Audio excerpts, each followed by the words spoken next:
Hello everyone, welcome back. If you're new here, my name is Mel, and I'm going to be reading all of the top 10 finalists in the Goodreads Choice Awards ROMANTASY category. I've always wanted to do this, but I've never really been able to do it before because if you have been following the Goodreads Choice Awards, you know that the fantasy category is oftentimes sequels, and sequels to books that are 500 and 600 pages long that I had not read, and so I just never really got the opportunity to do this. But this year, when I saw that they had a ROMANTASY category, which I absolutely love, by the way, I was so excited to see that I had read a lot in the initial 20 list, and so I decided that I would try to predict and read the top 10 finalists. So since I had already read some of these books and I still needed to read some of these books, we're going to be flipping back and forth between a more sit-down portion where I talk to you guys about the books that I had already read and a vlog portion where I am reading the books that I had not read, only for the top 10, and then when we get to the end of the video, we will be voting on my choice. But before I vote, we are going to be ranking all of the top 10 in the order of which I think was the best romantasy book of the year down to the quote-unquote worst romantasy book of the year. Okay, so let me flip you guys back to when I was looking through and trying to figure out which were going to be the top 10 out of the initial 20.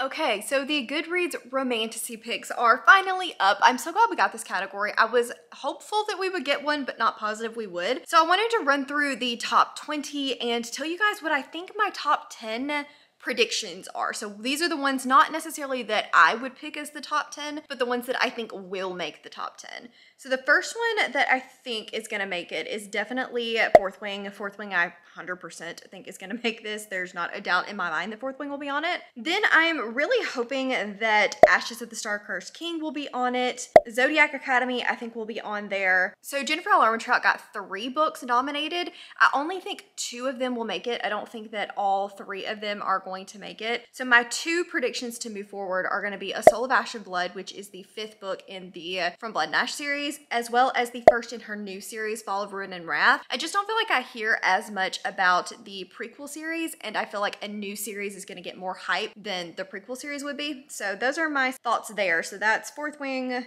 Ashes, 2 Jennifer L. Armentrout's Zodiac Academy. I think Assistant to the Villain will be on there. I really haven't heard a lot of people talk about it, but it has like 36,000 ratings, and so I feel like that one's probably going to be on there. And then it's kind of a mixed bag of what I think could be on there after that. Throne of the Fallen I think will probably be on there. I'm hopeful Foxglove King will be on there. That one's a little bit iffy. Rule from the Aurora King I definitely think is possible. And after that, I'm really not sure. I can tell you that I'm hopeful that it will be a Dawn of Onyx, but I think it will either be The Coven or Jasad Heir or Hurricane Wars. Any of those 3 I feel like could be in the last spot. I've heard a decent bit about them, but I'm not positive. So we'll see how right I am. Most of that is based off of how many ratings that they have. So Goodreads will show you like the number of ratings versus the star rating. And I find that the star rating doesn't seem to matter as much as the number of people that have marked it as rated, because it just gets more people's eyes on it. That means more people have looked at it. So I don't know. We're going to see how far off base I am.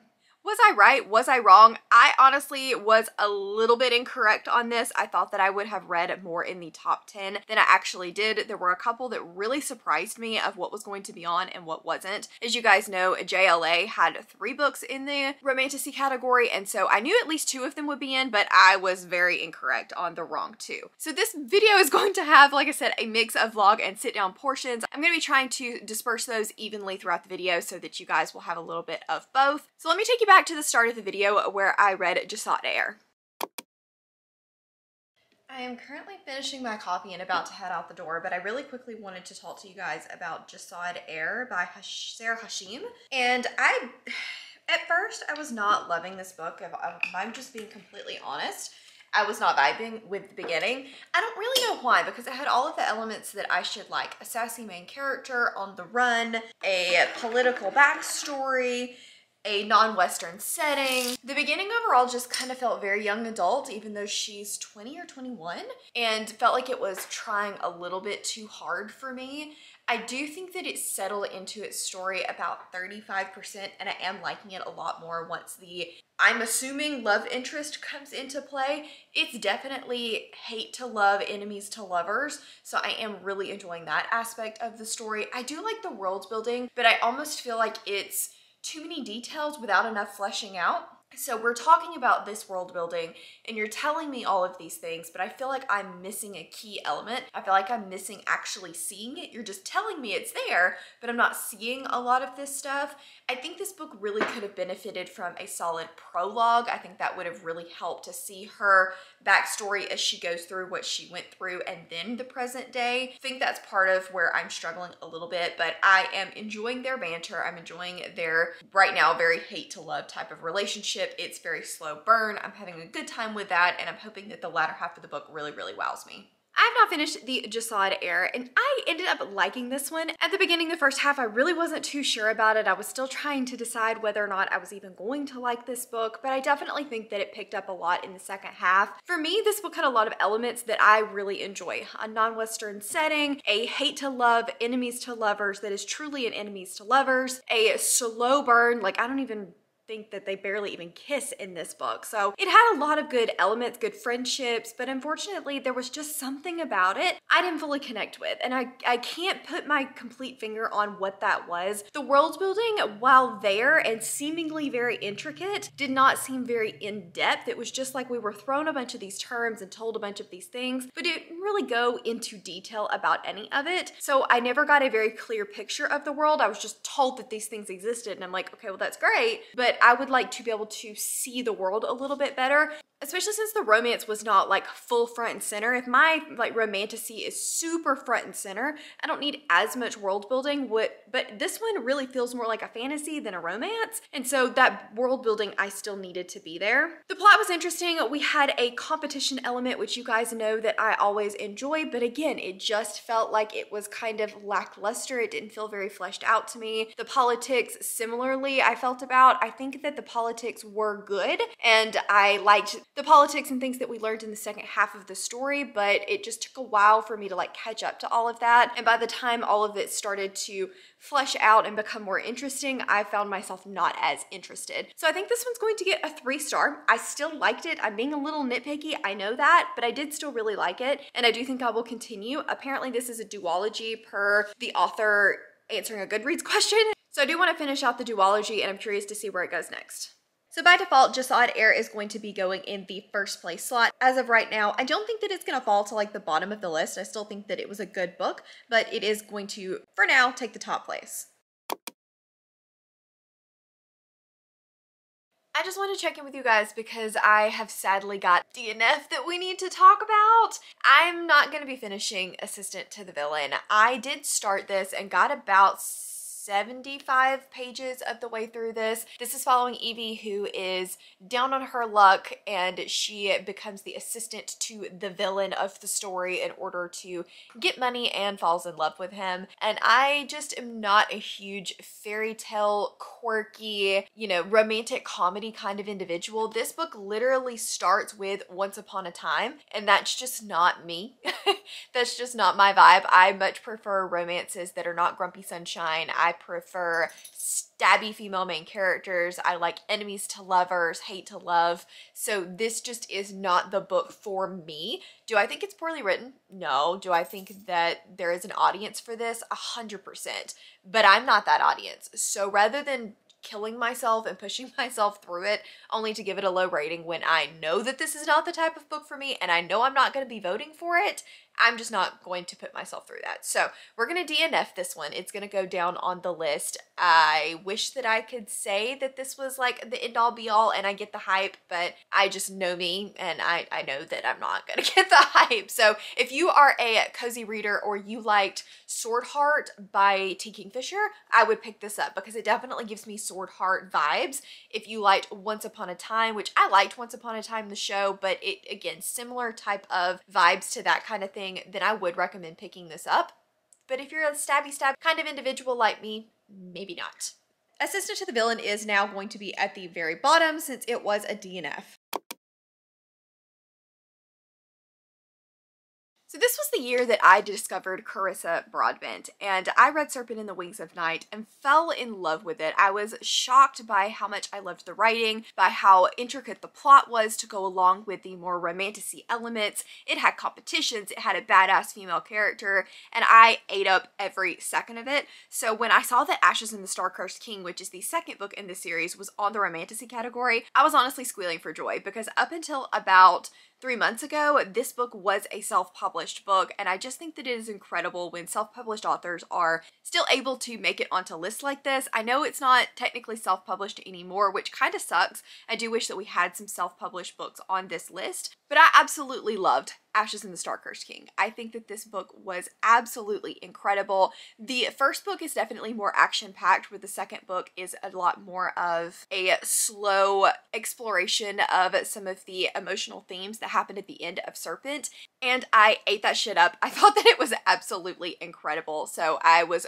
over beyond thrilled to see this book pop up on the list. This is following Aurea, who is the daughter of the Vampire King, and there are two factions of vampires that have been warring against each other for a very, very long time. She is human, and so she is trying to compete in these trials that will allow her to ask a request of Nyxia and make her more powerful and less vulnerable as a human. But along the way, she meets Rain, who is also a contestant, but a part of the other faction of the vampires. And I just, like I said, loved the relationships in here, loved the emotional themes that we got in here, the action-packed elements that we got in here. I just thought that it was absolutely incredible, and I'm so glad that this ended up in the finalists for the Goodreads Choice Awards. So obviously Ashes in the Star-Cursed King is going to be going in at the #1 spot. I absolutely loved this book.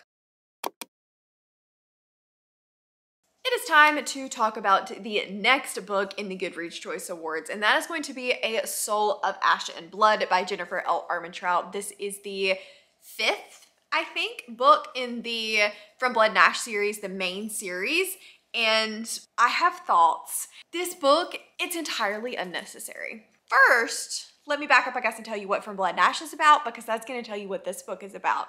So From Blood and Ash is following Poppy, who is the maiden, and she is chosen by the gods to ascend on, I can't remember, I think it's her 21st birthday. Nobody really knows what that means. They don't really know why she's chosen, but she cannot be touched, she cannot be spoken to, she cannot be seen, and she even has to wear like a veil over her face to keep people from seeing her. And she ends up getting a new bodyguard named Hawk, who is determined to get to know her. Come to find out, Hawk is a little bit more than meets the eye, and there is a war looming on the horizon. A Soul of Ash and Blood is Hawk's point of view the entire From Blood and Ash book.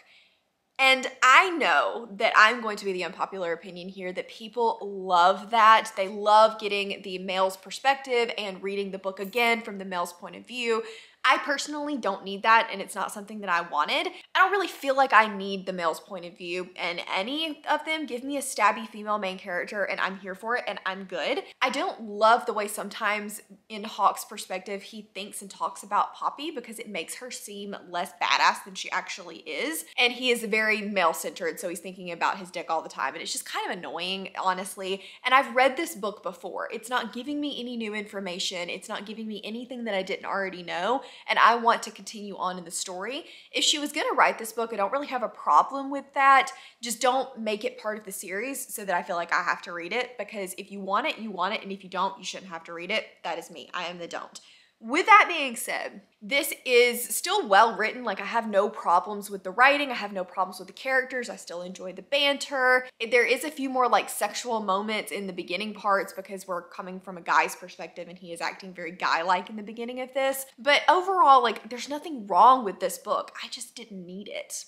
And that's a me thing. I fully understand that that is a me thing. This book is technically the 5th book in the series, because there are some present points of views that do follow the events of the War of Two Queens. I keep saying 5th. Is it 5th or 4th? I don't know. I need to look that up. I will confirm that in the next clip. But those present points of view are so few and far between, and I just don't really feel like they add much to the story, that you could have very easily done that present point of view in the next book for like 50 pages and then made this its own thing that's not directly connected to the From Blood and Ash world. So that is why I'm not loving this. That is my rant. I will be less ranty in the next one now that I've kind of gotten that off my chest. Sorry. It's fine, it's not bad, it's just not what I wanted. So I'm gonna continue reading this. I am about halfway through it so far, so I have made a pretty big dent in this chunky boy.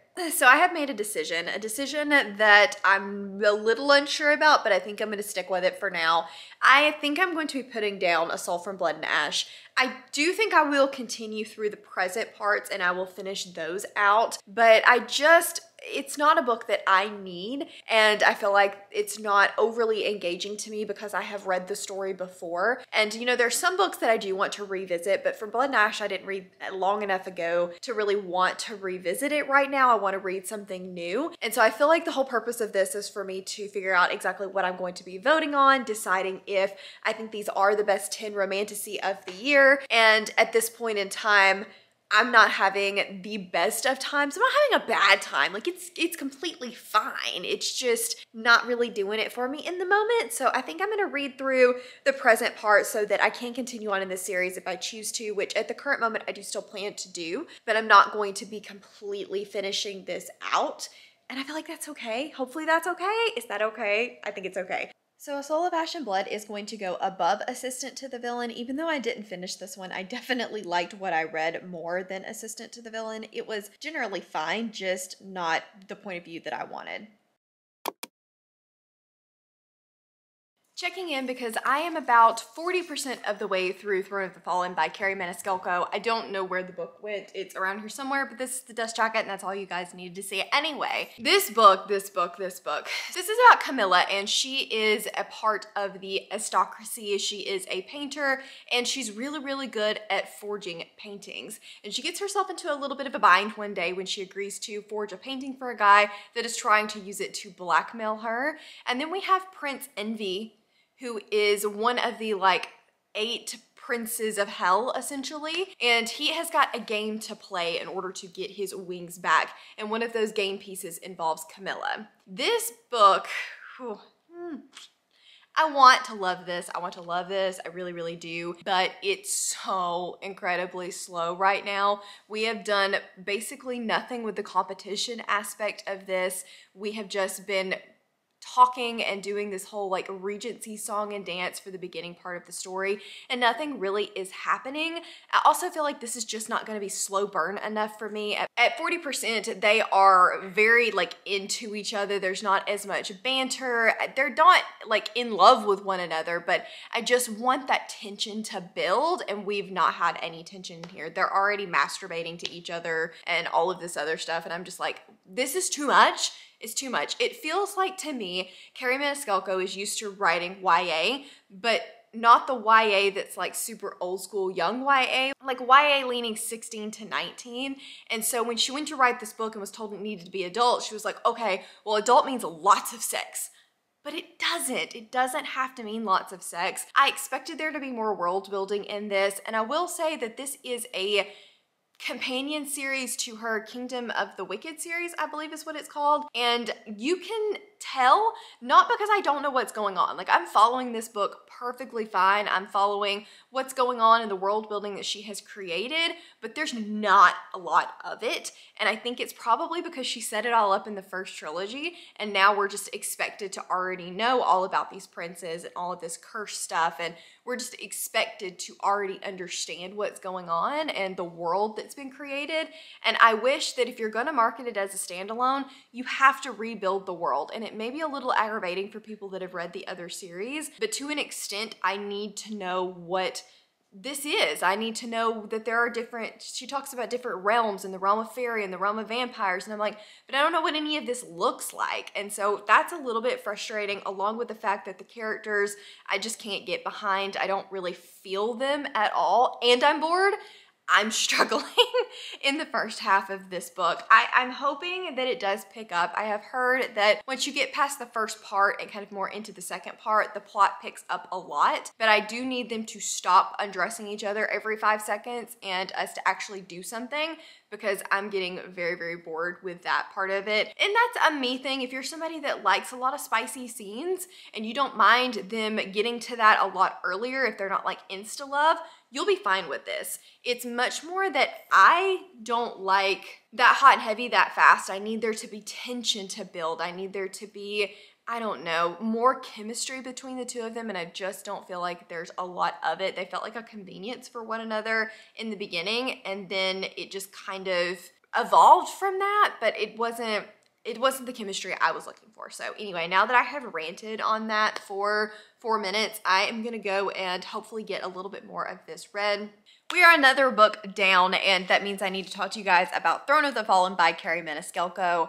I wanted to love this book. I did, but unfortunately, it's just, it didn't really work for me. I will say that I struggled a lot more in the beginning than I did in the second half. Thankfully, the second half, the plot picked up a lot more, and so I was more interested in the competition aspect of things and like going to the different realms and seeing what all they were doing and what was going on. But in the end, I just never connected to anything. I never was super engaged in the plot. I never connected to the characters on their own. I never connected to the relationship. And so it was really hard for me to find something to encourage me to continue to pick up this book. I think for me, this book had way too many spicy scenes and way too much focus on sex. I don't mind spicy scenes, and especially when they're used to further the relationship between characters. I don't mind it being used occasionally to create tension, but sex in this was used as such a heavy plot device that I just didn't love it. I felt like every other second we were talking about sex. Every other word we were doing something, and we were undressing people with their eyes, and it was a lot on top of the actual spicy scenes that I don't know, I got honestly a little bit bored, and I kept going again every time it would come up, and it was taking me completely out of the story because it just felt so unnecessary to the plot as a whole. So I definitely struggled with that part of this. And then I just had some logic issues. There were things that I felt like kind of came out of the blue or didn't have enough lead up to them, especially considering things that happened earlier in the book. I wish the world building had been a little bit more developed. We talk about all of these realms and we talk about different things about the realms, but I just needed, I think, more background information, which is something I'm assuming we probably get from, I think it is Kingdom of the Wicked, which is the prequel series to this book. And you don't have to read that in order to follow this at all. If you wanted to just read about Envy, you can. You're not going to not be able to follow the story. You're not going to not have any clue what's going on, but I definitely felt like I was missing some context and some backstory. And considering this book is as long as it is, I should have gotten that. This was way too long. There was so much repetitiveness. I just felt like we were kind of meandering for a lot of the story. It wasn't paced as well as I would have liked. So this is going to get a very low 3-star, I think, from me. It was technically written fine. There were moments about it that I enjoyed. There were things that I found interesting. And I might go ahead and try the Kingdom of the Wicked series because we get to see glimpses of that couple. I think I will like that couple better than I did Envy and Camilla. I really wanted to like this one, but it was a little bit of a miss for me. Because I finished Throne of the Fallen, it is going to go in the 3rd place spot behind Jasad Heir, but unfortunately this really wasn't my favorite. If I finished A Soul of Ash and Blood, I think it would have been higher than Throne of the Fallen, just because I like that writing and that storyline a little bit better. But yeah, this is where we're going to be sitting so far.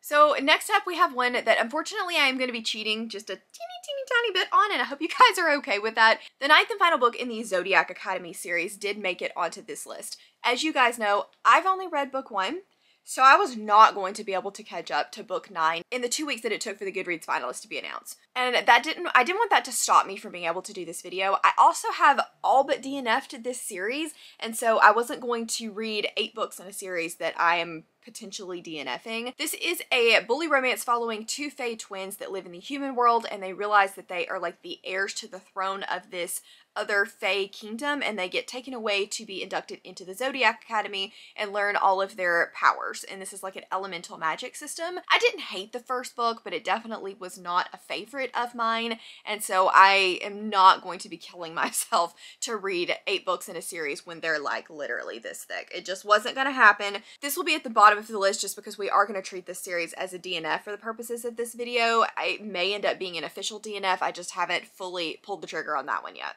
Because I didn't even attempt the 8th book in the Zodiac Academy series, it is going to be going at the bottom of the leaderboard and will be staying there. So I have started a new book, and that is The Hanging City by Charlie N. Holmberg, I believe is the author's name of this one. I'll be honest, I've never heard of this book. I might have seen it like one place, but it was not on my radar at all until it showed up on round 1 of the Choice Awards. I didn't know what it was. And it says beloved author, but like I've never heard of this author before. So apparently either I've been living under a rock or it's not as well known as I thought, but it had enough ratings to like make it into the Goodreads Choice Awards, so I don't know. And we all know that's a popularity contest anyway. But this is about a girl who is on the run from her father, and she decides to try to infiltrate the world of the Trollus or trolls, and ends up being taken in by them, and they only allow her in because she has the gift of being able to bestow fear on people. Sounded actually pretty interesting. I was a little unsure about the trolls, but I really like fear magic. I think that that's an interesting concept. Definitely intrigued to pick this one up. I'm about 30-ish% of the way in so far, and I'm not really liking it. I think that it's well written, but I'm not really vibing with our main character. I'm not really liking the slice of life stuff that we've got going on. I don't think that the world building is as good as it could be. And the fear magic has been barely mentioned other than like this one time. And she's on the run from her father, and we know that her father is abusive, but like, why is she on the run from him? Why didn't he just let her go if he didn't want her to be there in the first place? I just feel like I'm missing some gaps. And unfortunately, because of the type of character that Lark is, I just don't know that even the character work is going to be enough to get me fully engaged. I think that this book is going to be for the somewhat cozy reader, the slice of life type reader, the reader that likes a character that is a more do-gooder. She kind of, honestly, she's just a goody two-shoes, and I like a lot of snark in my main characters. I like some sass and some grit, and she doesn't have a lot of that. She's very meek, do what people say, and do-gooder kind of thing, and there's a time and a place for that, but I need them to have a little bit of grit to them. And she just so far is not my favorite main character. I don't love being in her head. And the romance part of things I think is going to be a little strange and hard for me to get behind. I don't know. We'll see, but I'm just not really vibing with it right now. It's got a very fairy tale-esque type story. There's not a lot of plot going on. I thought that she was going to be like battling these monsters and stuff like that, but so far it has just been her going into this city and learning about their ways, which is fine, but I'm bored. So we'll see if the second half ends up picking up speed a little bit, or if I continue to kind of be in this meh kind of process, but so far I'm not really loving it. Quick bedtime update. I have just gotten home from a Christmas party, so I am a little bit tired, but I wanted to check in with you guys because on my way home, I finished The Hanging City by Charlie in Hamburg. Sadly, I think this one's going to be a 2-star from me. I just really didn't have a lot of enjoyment out of it. The book itself was not necessarily a bad book. I think that it was written fine. It just was not a me kind of book. The main character was a little too goody two-shoes for me. The plot was way too slice of life until the very end. The world building was fine, but it wasn't anything groundbreaking, anything that just gripped me that I really, really wanted to know more about. It was very isolated to this one city. I would have loved to have learned more about the other things in the world because we do touch on other things other than Trollus and humans, but it's really kind of just glossed over and kept on trucking. I just wish that we had a little bit more world building if we're gonna do that, but that's not what the story was. It was a very moral of the story, learning to accept others kind of situation, and I see its point. I see why people like it. I just didn't particularly love it, but I understand why people would enjoy this kind of story. It was just a little too cozy for me. So not my favorite. Gonna end up getting a 2-star just from me personally. I wouldn't recommend it to my epic fantasy fans, but if you are somebody that likes a more cozy type story, you like a more isolated, smaller world building that's not our own, and you like a main character that really is more wholesome, then I think this would really, really work for you. So Hanging City is going to go just below Throne of the Fallen. Those two kind of feel interchangeable to me, but I think in the end, the Hanging City just had less elements that I would enjoy, and so I'm going to put it just a little bit below Throne of the Fallen. I just wanted to touch base with you guys this morning because I am about 25% into the Hurricane Wars by Thea Guzan. This story follows Taliesin, and she is part of the Sardovian Empire. She is the last known Lightweaver, and they are in the Hurricane Wars with the other side. I don't fully understand why they're in battle or anything like that, and I think that this is a huge problem that I'm having with this book so far, is that she is trying to world build, but it's not Like, there's no depth to the world. She's just creating a bunch of words and throwing a bunch of words of names of empires at you and a bunch of names of these universes and these magic systems and all of this stuff. Like, okay, well, if I make up a bunch of names, then it's world building, and it's not. And I need it to be a lot more fleshed out. If you're gonna spend that much time on it, you gotta follow through with it and put some more depth to it. But unfortunately, that is not the case right now. The main characters are fine. Taliesin and Alaric are both generally okay, but I feel like the dialogue feels a little forced with them right now. But I think my absolute biggest problem with the story is the writing. Somebody needed to tell her that you don't have to put an adjective in front of every word. These sentences are 3 and 4 lines long. We've got comma after compound sentence, and they just run on, and it just makes the words go in one ear and out the other. And we already have world building that is just a bunch of made up names and kind of hard to follow anyway. And then you toss in adjective after adjective and 3 and 4 line super wordy sentences, and I'm not paying attention. So I'm really having a hard time with that. I thought that it might settle down a little bit after she got her initial world building out of the way, but I think that that is just her writing style. And if you like a super descriptive writing style, then this will be fine. But for me, it just feels like it's being overdone, and it's hard for me to focus on because I zone out every time you start telling me about things that are unimportant, or you start giving me an adjective for every single thing in the sentence and it becomes like a block this long. I zone out. Even with the audiobook, I'm zoning out. So I'm struggling with it. I am going to continue it because I have heard a lot of good things about it. There are good bones here. I think that the world building has the potential to be really great. It's just not fleshed out enough. I think that the romance or the banter has the potential to be really, really good, but it just feels very forced. It feels like they're trying to be enemies, but then she'll talk about his pouty lips, and I mean literally the first time that they meet. And so it's like, okay, well, I want you to know there's going to be a romance here, but they hate each other, and it's not working for me. It's not working for me. So I'm going to continue reading that. I really hope that it starts to turn around now that we are to the 25% mark, because in a lot of fantasy, that first 100 pages can be kind of rough. So now that I'm past that first 100 pages, I'm going to give it my all, and we will see what ends up happening. I have finished the Hurricane Wars, and sadly this book was just not for me. We talked about some of the issues that I was having primarily with the writing style in my first clip, and none of that really changed. I never really gelled with the writing style. I did slowly start to get more used to it, but I found myself really annoyed with the constant run-on of the sentence. They're not run-on sentences, but they felt like run-on sentences because they were so long. And then unfortunately, I never really bought into the characters or the relationship between the two. I never really felt like I understood the characters or could tell you much about them other than basic level stuff. I had forgotten that this was a Raylo fanfic that was published, and I kind of can see that. Unfortunately, it just didn't feel as polished as I was hoping that it would. And I know a lot of people love this book, and I'm so very glad that they did, but it just did not work for me. It talks about dragons and this dragon queen and the matriarchy and all of these things that should be really cool, but they're just kind of skimmed over to the point where everything that was a buzzword for me had no depth and nothing for me to like grip onto and really get invested in. So unfortunately, this one was not a win for me. It's going to be getting a 2-star. I did not love it. Won't be continuing on in the series. So Hurricane Wars is going to come in just below The Hanging City. It was probably my least favorite of the ones that I finished, but honestly, again, Throne of the Fallen, Hanging City, Hurricane Wars all feel very much so about the same to me.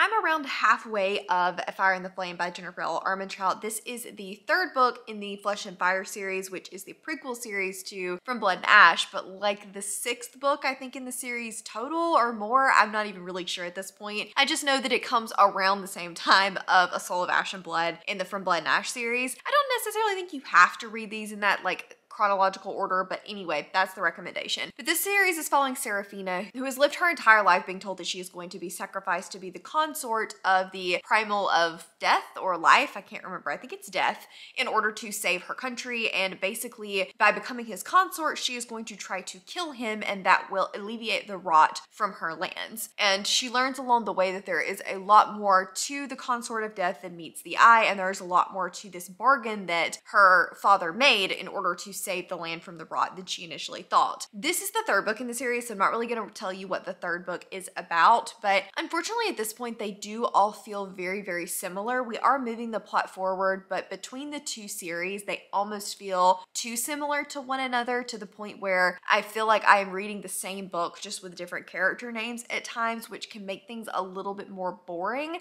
As a general rule of thumb, I think at the moment I prefer the prequel series, but I still feel like I'm getting a lot of repetitiveness between the two of them, especially in the world building and the things that we're learning. I feel like a lot of that we kind of already knew based off of the From Blood and Ash series. And these books are generally fine. Like, I don't mind Jennifer L. Armentrout's writing style. I don't hate the characters. I am getting really, really annoyed by Serafina saying, "oh gods," over and over and over again. That's grating on my nerves. I don't know why I'm noticing that, but I am. I think it's the way that the narrator like inflects upon it. But these books do one of my biggest pet peeves of all time, which is where someone just shows up in order to give you this big monologue of information dump, like in a conversation, and then they leave, and that was their only purpose. And I'm just like, stop just word vomiting information and give it to me in a little bit more nuanced and organic way. And it bothers me. It happens constantly in these two series. I don't know why it still bothers me, but it does. So anyway, I'm not having a horrible time. I wouldn't say that I'm just like completely obsessed, but I am fine. I'm glad to be back in this world, and I'm hoping that I can finish it tomorrow. So I'm finished with A Fire in the Flesh, and I really don't have a whole lot more to say about this book than I already have. It's just very repetitive. There was no reason for this book to be as long as it was. I don't even know how many pages because I didn't want to know. It was so long, like a 25-hour audiobook, and I just it didn't need to be that long. Most of this book takes place with her with someone else than Ash, and that part was just, it just drug and drug and drug. And I know that it was trying to like really give you an emotional punch and help you learn what she was going through while also expanding the world. Like, I understand that. It just drug on way too long for me. It overall was fine, but I think that this book could have been about 200 to 300 pages shorter and probably been completely fine. Sorry if there was an angle change. People were coming out and I don't want them to see me filming. But I think I was saying that once we got everybody kind of back together, I did like the story a little bit more. Things started to pick up, feel a little bit less repetitive, but overall I felt like it was too long. So that is a wrap on The Fire in the Flesh. So while A Fire in the Flesh was not one of my favorites in this world, I definitely think that I did prefer it over Throne of the Fallen, so it's going to be coming in at third place currently. And the one that took the entire world internet by storm was Fourth Wing. I don't even have to predict the winner of this. It's going to be Fourth Wing. We all know that Fourth Wing is going to win the Goodreads Choice Awards. It is a popularity contest, and so I just know that this is going to win.